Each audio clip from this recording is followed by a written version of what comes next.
네, 전 류하경 변호사입니다. 하청 노동자 감전사 위험의 외주와 한전이 주범이다. 한전을 기소하라. 부실수사 규탄한다. 기자회견을 진행하도록 하겠습니다.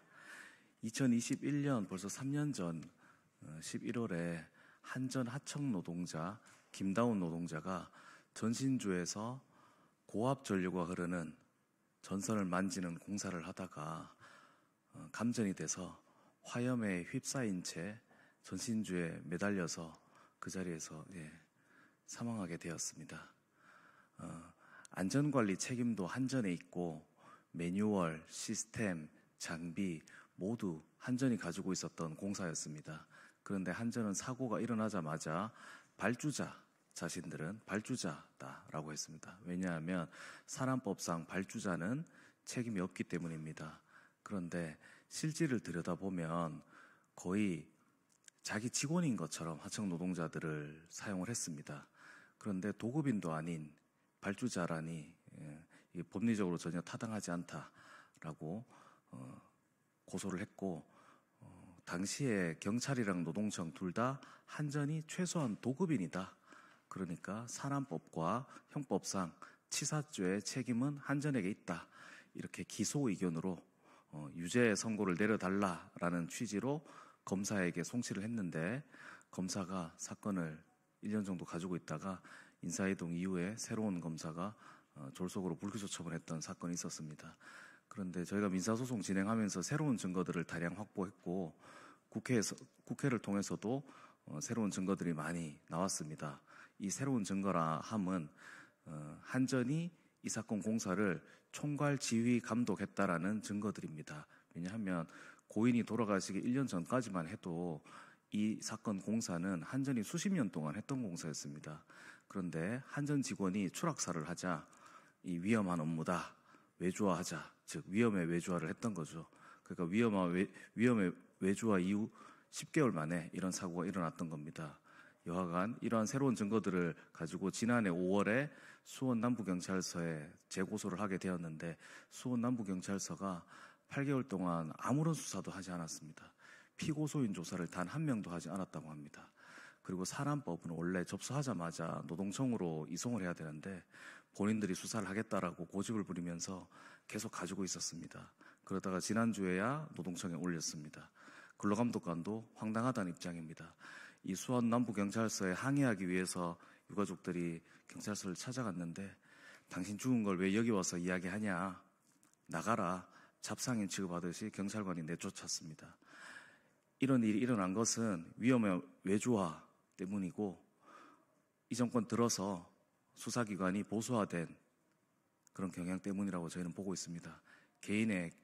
경찰 개인의 특성도 있을 테고요. 그래서 저희는 위험한 외주화를 막고 이제는 다시는 이런 비극이 일어나지 않도록 수사기관에 촉구하고, 노동청의 산안법 관련해서는 반드시 지난 최초 고소 사건 때처럼 기소 의견으로 송치하라라는 의견을 이야기하기 위해서 이 자리에 서 있습니다.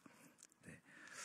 감사하게도 이용우 국회의원님께서 이 사건을 최초 발생 시부터 지금까지 계속 도와주시고 계십니다. 네.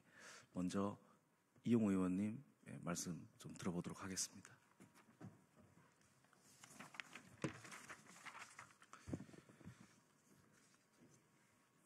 네, 더불어민주당 환경노동위원회에서 활동하고 있는 국회의원 이용우입니다. 오늘 참으로 무거운 마음으로 이 자리에 섰습니다. 38세의 젊은 노동자 고 김다운 님이 한전 전신주 작업 중 사망한 지 3년이 훨씬 넘었습니다. 결혼을 앞두고 있었던 고인은 생일 바로 다음 날 우리 곁을 떠났습니다. 이 사건은 단순한 산재 사고가 아닙니다. 2020년 한 한국전력 직원이 추락사고를 당한 후 한전은 이 위험한 업무를 아무런 능력도 기술도 자본도 갖추지 않은 하청업체에 맡겼습니다. 그 결과 하청업체 노동자가 안전장비도 제대로 갖추지 못한 채 작업을 하다가 목숨을 잃게 된 것입니다. 더욱 참담한 것은 수사기관들이 한전의 위험의 외주화 문제를 제대로 수사하지 않았다는 점입니다. 노동청과 경찰의 최초 수사에서 원청인 한전의 책임이 인정되었고 기소 의견으로 송치까지 되었음에도 검찰은 한전은 책임 없는 발주자에 불과하다라는 한전 측의 논리만 수용하고 불기소 처분을 했습니다. 작년에는 유족들이 수천 페이지의 새로운 증거를 제출해 재고소를 했음에도 수사기관은 피고소인 조사조차 하지 않은 채 사건을 종결했다고 합니다.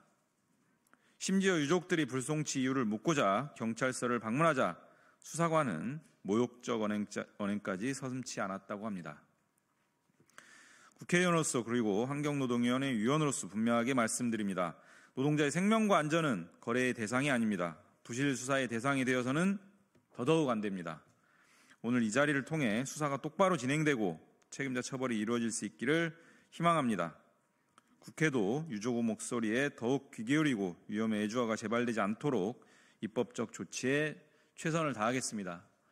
이 사건은 업무상 과실치사 그리고 산안법 위반 치사죄의 사건입니다. 통상 산안법 위반죄는 노동청에서 그리고 업무상 과실치사죄는 경찰에 수사를 하게 되어 있습니다.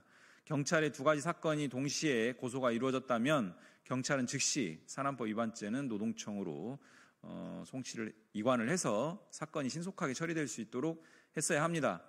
8개월 동안 손에 꾹 움켜쥐고 자기 관할 사건도 아닌 부분을 시간만 지체하고 자기 관할인 사건에 대해서는 8개월 동안 제대로 된 수사 없이 결국은 무혐의 처분을 했다라고 하는 것은 통상적인 경찰이 따라야 할 수사 절차를 현저하게 위반한 내용이고 그 자체로 징계 사안이라고 생각합니다. 노동청이 이 사건 산안법 위반 치사죄를 넘겨받았다면 새롭게 제출된 추가적인 증거를 포함해서 과거의 송치 의견으로 송치했던 것처럼 좀 더 탄탄한 근거를 가지고 송치를 해서 검찰이 이번에는 다른 판단을 할 수 있도록 엄중한 책임을 물을 수 있는 결정을 할 수 있도록 노동청이 맡은 바 책임을 다하기를 촉구합니다. 이 사건 진행과 관련해서는 환노위에서 계속 살펴보도록 하겠습니다. 고맙습니다. 예, 마지막으로 우리 유족 대표이신 고인의 매형입니다. 기자회견문 낭독하도록 하겠습니다.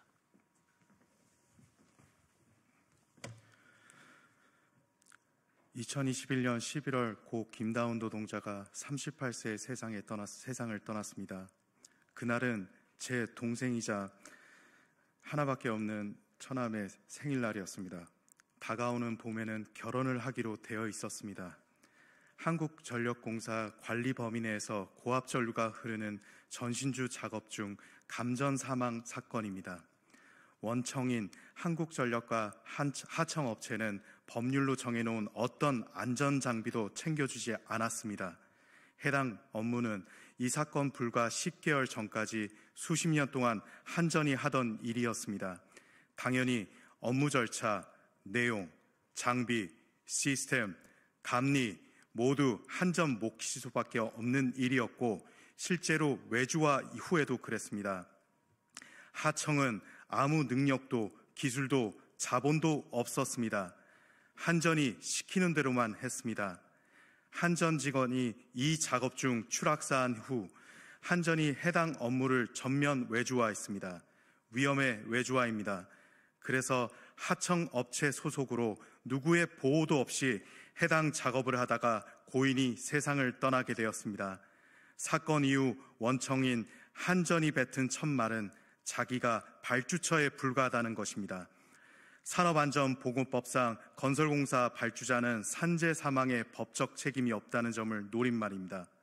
그러나 사건 직후 조사를 담당한 노동청과 경찰은 모두 한전을 도구민으로 보고 산업법상 치사죄, 형법상 취사죄로 검찰에 한전 및 한전 직원들을 기소 의견으로 송치했습니다.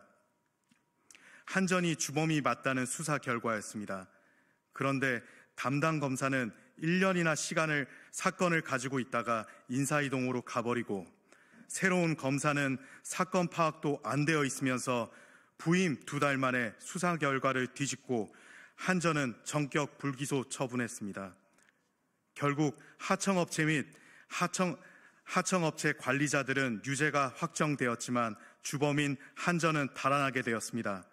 이후 유족들은 집요하게 국회, 언론, 민사소송 중인 법원을 통해 증거를 추가 수집했습니다.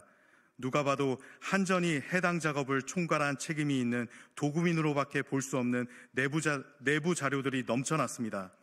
그래서 2024년 4월 재고소를 접수했습니다. 한전 경기본부 관할 지역인 수원 남부경찰서였습니다. 그런데 수원 남부경찰서는 8개월 동안 사건을 방치하고 있다가 갑자기 지난 1월 8일 한전을 또 무혐의 종결 처분했습니다. 무혐의 이유서의 내용은 지난번 검사가 이미 불기소 처분했고 추가 증거가 없으므로 무혐의라는 것입니다. 정말 어처구니가 없습니다. 추가 증거를 2박스 수천 페이지를 제출하고 심지어 피의자 자백까지 발견하여 제출했습니다. 충격적인 것은 피고소인 조사를 했는지 수사관에게 물어보자 단 한 명도 하지 않았다고 스스로 밝힌 것입니다. 수사를 전혀 하지 않은 것입니다.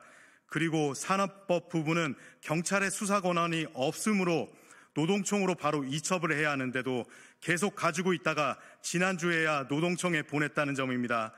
유족들과 변호사는 수사 초기부터 산업법 부분은 노동청 이첩부 여부를 물었으나 경찰은 자신이 할 것이라고 답했었습니다. 그런데 너무 진행이 안 되자 결국 유족들은 산업법 부분 이송 신청서를 제출했습니다. 그럼에도 불구하고 경찰은 몇 달이나 더 있다가 최근에 산업법 부분을 노동청에 보내고 업무상 과실치사 부분은 갑자기 무혐의 처분해버렸습니다. 완벽한 부실수사, 직무유기입니다. 수원 남부경찰서 수사관의 만행이라 할 만합니다. 그 이유를 묻기 위해 다운이의 누나가 수사관에게 전화를 하자 수사관은 사건이 끝났고 할 말이 없다. 면담하기 싫다며 고성을 지르고 전화를 끊었습니다. 그래서 고인의 누나와 제가 직접 수원 남부경찰서를 찾아갔는데 수사관은 나가라며 계속 소리 지르고 유족들을 마치 잡상인 취급하며 내쫓았습니다. 유족이 울며 가족이 죽은 사건이나 면담을 호소하자 수사관은 당신 죽은 걸 왜 여기서 이야기하며 소리치며 패륜적인 언행까지 하기 이르렀습니다. 그렇게 유족은 경찰서에서 쫓겨났습니다. 유족은 징계신청서, 국가인권위에 진정서를 접수했습니다. 이날의 일은 위험의 외주와 수사기관의 보수화 및 소국화가 만든 처참한 일이었습니다. 그래서 오늘 유족은 요구합니다. 하나, 산안법 치사 부분을 이첩받은 노동청은 최초 조사 때와 같은 도구민 한전을 기소 의견으로 신속히 검찰로 송치하고 검찰은 이를 기소하십시오. 두 번째, 수원 검찰청은 유족의 이의 신청에 대해 재수사하여 수원 남부경찰서의 무혐의 결론을 파기하고 한전 책임자들을 형법상 치사죄로 기소하십시오. 셋째, 수원 남부경찰서는 담당 수사관의 부실수사, 직무유기, 유족에 대한 패륜적 언동에 대해 철저히 수사하여 신속히 파면으로 징계하십시오. 그리고 국회에 마지막으로 간곡하게 부탁드립니다. 새롭게 열릴 사회에서는 위험의 외주와 산재살인을 더 이상 용납할 수 없습니다. 국회가 앞장서서 새로운 헌법에는 노동자의 고용안전권, 노동자의 생명, 신체 안전권을 기본권으로 명시하고 관련 법률을 모두 제정 및 개정해 주십시오. 어떤 노동자도 다치거나 안타깝게 죽지 않고 행복하게 살 수 있는 세상을 이번에는 국회가 온 힘을 다해서 만들어 주십시오. 감사합니다. 네, 많은 관심 부탁드리겠습니다. 이상 기자회견 마치겠습니다. 고맙습니다.